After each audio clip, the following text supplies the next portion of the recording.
இப்ப இவ்ளோ பிளவுகள் நடக்குது. ஒரு கட்சியிலேருந்து ஒரு கட்சி தலைவர்கள் மாறி மாறி போறாங்க. வரலாற்றில் காணாத நெறைய விஷயங்கள் நடந்துட்டு இருக்கு. இப்போ ஒருத்தவங்க வந்து டிஎம்கேல இருந்து போனா ஏடிஎம்கேக்கு தான் போவாங்க. ஏடிஎம்கேல இருந்து வந்தா டிஎம்கேக்கு தான் போவாங்க. மத்த குட்டி, குட்டி கட்சிகளுக்கெல்லாம் போமாட்டாங்க. இப்ப பார்த்தா புதுசு புதுசா நெறைய விஷயங்கள் நடக்குது. 50 வருஷம் இருந்தவரே புதுசா வந்த கட்சிக்கு போறாங்க. அதுல வந்து இப்போ நடுவுல வந்து ஸ்டாலின் அவர்கள் நேத்து இன்னைக்கு கட்சி ஆரம்பிச்சவங்கலாம் வந்துட்டு பேசுறாங்க அப்படிங்கிற நெறைய பேச்சுகள்லாம் வந்தது. சோ இதுல தெளிவா இருக்க வேண்டியது மக்களா? இல்ல அந்த அரசியல் கட்சி தலைவர்களா? யார் சார் தெளிவா இருக்கணும்? அரசியல் கட்சிகள் எப்பவுமே தெளிவா இருக்க மாட்டாங்க. ம். அவங்க ஏதாவது குழப்பம் பண்ணி தான் அதுல வீண் பிடிக்க பார்ப்பாங்க.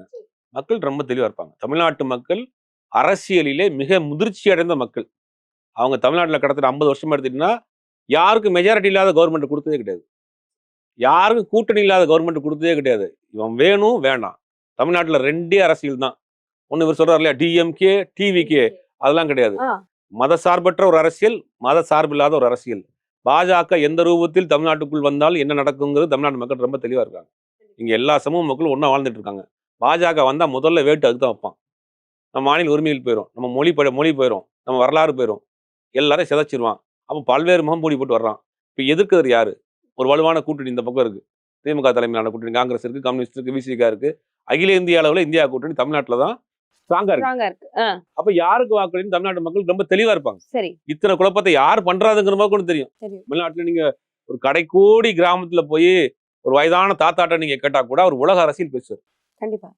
இங்க ட்ரம்ப் நாளைக்கு என்ன செய்ய போறாருங்கிறது மேற்கொண்டு பேசுவார். அந்த அளவுக்கு அரசியல் புரிதல் உள்ள மாநிலம் இந்த சித்து விளையாட்டுகள்லாம் பார்ப்பாங்க. ஆனா இதையும் மீறி இந்த எஸ்ஏஆர் கொண்டு வர்றது, வட இந்திய வாக்காளரை ஆமா. சேர்க்கிறது, இந்த ஓட் மிஷின்ல பண்றது, பெர்சன்டேஜ் அதிகமா போடுறது, இந்த மாதிரி ஏதாவது ஒரு தகுடுதத்தம் வேலை பண்ணி தமிழ்நாட்டுக்குள் கால் வைக்கணும்னு நினைக்கிறாங்க. அது காலம் தான் அதுக்கு பதில் சொல்லும்.